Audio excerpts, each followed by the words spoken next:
invited me, Anat. It's a really pleasure to be here.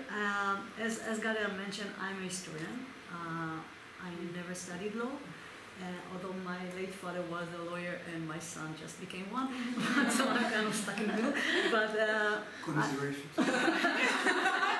Yeah, sorry.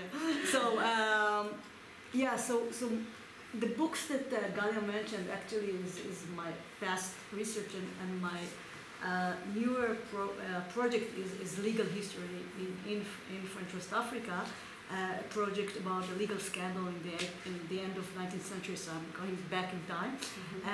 And I think that one of the first things that I thought of when you reading your paper, and also when you talked now, is that for me it's so obvious that historians and legal people who are doing law should talk to one another. I mean that's essential. I need this. I always feel that I need it when I dive into these legal matters, and I'm kind of confused, continental law and common law and all that. So it's very important for me to hear people who actually know about this stuff, and that's why I want say something kind of not logical, but I think it's also important for people who study law to talk to historians, especially those who do legal history. And as for your project, I found it really interesting, and I have, although as I said, my area is French colonialism, so it's not the same kind of law, it's continental law, and I'm working on colonies that are not settler colonies. I mean, some of them have some settlers, but they're really marginal. I still think that I might be able to add some insight.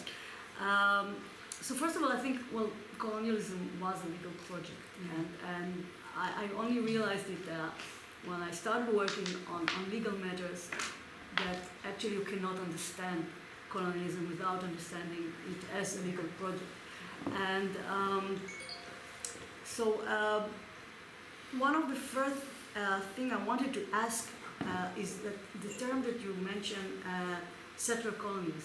You mentioned now, I didn't see in the paper, but you mentioned now South Africa is one of them, and I was wondering about the others, like Rhodesia and Kenya. Are you going to include them or not? And I think that some of the questions and issues that will rise out of these colonies in Africa, also South Africa, will be so different than those of Australia and New Zealand and Canada, and might kind of add some really interesting perspectives to your work.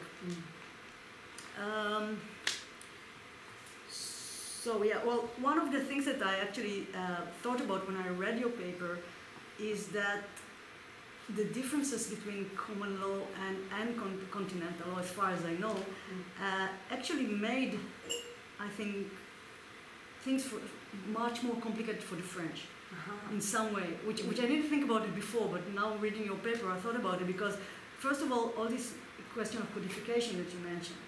I mean, the French codification is, as far as I know, less central in common law than in continental law.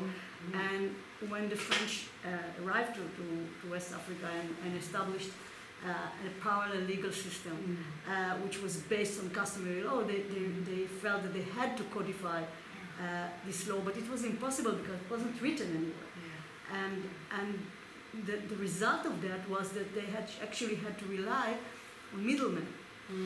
Which were always men, so we can say middlemen. Like interpreters, like clerks, like local judges that they used because they didn't know the law, and this gave enormous power to these people, and actually, in a way, it shaped the legal system. That's really interesting. And I think that this is something that might be useful for the idea of how legal criminal law or body criminal law was influenced by empire, because it's not only those men that you talk about, like Macaulay and all those, but it's also people on the ground, like, from the colonized society.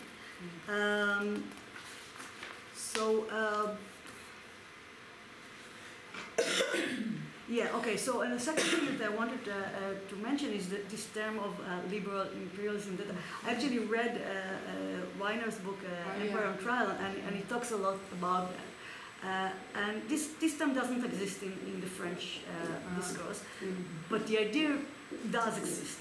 It doesn't have a name though, but it's actually an oxymoron, and it's like, you know, something that could never work in a way. And the attempt, I think, to bring sort of progressive law to the French colonies, which began during the 19th century, because in West Africa they had 4 strongholds, like 4 communes, which are actually ancient colonies, like old colonies, like Martinique, Guadeloupe, all those, and there were like 4 cities on the shore of Senegal. And there, French law applied, and you had like a population of Métis, and you had a population of free Africans, and all of them, even the Africans from the mid-19th century, had rights, like you know, they could vote and they could be elected, they could, you know, had freedom of press and everything. But there were, of course, quite a few of them, like a few thousands. So when the French begin to enter the hinterland, all of a sudden they have to deal with enormous population. And they cannot, of course, continue with this idea of, you know, rights for all. It doesn't work. So when they try to actually implement law, they understand that this is an obstacle. And when colonial subjects begin to use the law against them, and this is one of the things that I work on now, they realize that they just cannot continue with that, and they have to establish a parallel legal system which doesn't have any of these rights. I mean, by the World War II, French West Africa had only 30 lawyers, and this is an enormous territory. It's like 8 colonies, millions of people, because you didn't need lawyers, because you didn't use lawyers in this legal system. So this is, of course, something that doesn't work. Okay, so another issue that you mention in the paper is that of race, of course, and I think that one of the things that you can say about law and the legal system, that one of its objectives and actual results was to establish clear categories and maintain rigid borders between them, because by the fact that this parallel system actually Africans without French citizenship, which was of course the vast majority, had to use this system. And it didn't matter if you had money or anything else, you just had to use this system, and you could not apply to the European legal system. And this actually gave you the idea that you can do it, actually made you a sort of elite that had, you know, had many advantages over other colonized subjects. Another thing that I thought that you might like to look at is that the idea that actually empire allowed much more freedom, in a way, to people who try to apply the law. For example, one of the examples, I think the major examples, is the question of using forensic science in investigations or in trials. And others have written about it, Benjamin Bloom written about it, Sharafi, with regard to the British Empire, it's almost in existence in regard to the French Empire. And but from my own research, I can see that actually these kind of practices that were sometimes unacceptable in the metropole at the same time, they're used freely, because, for example, in a paper I wrote about autopsies, you can see that they didn't have to deal at all with resistance, because even if there was resistance to that, like people, you know, complaining about autopsies of their relatives, they just could ignore it because they had so much power. They didn't really have to pay any attention to public opinion, and they could do whatever they want. Although the other problem was that they didn't have enough budget for that, so they like kind of did it in a very strange way, you know, like crowdfunding, like doing an autopsy on a corpse. Sorry, but this morbid subject that kind of lay in the sun for days and really not that useful. But it was like a laboratory of trying to do stuff that you could not do in the metropole.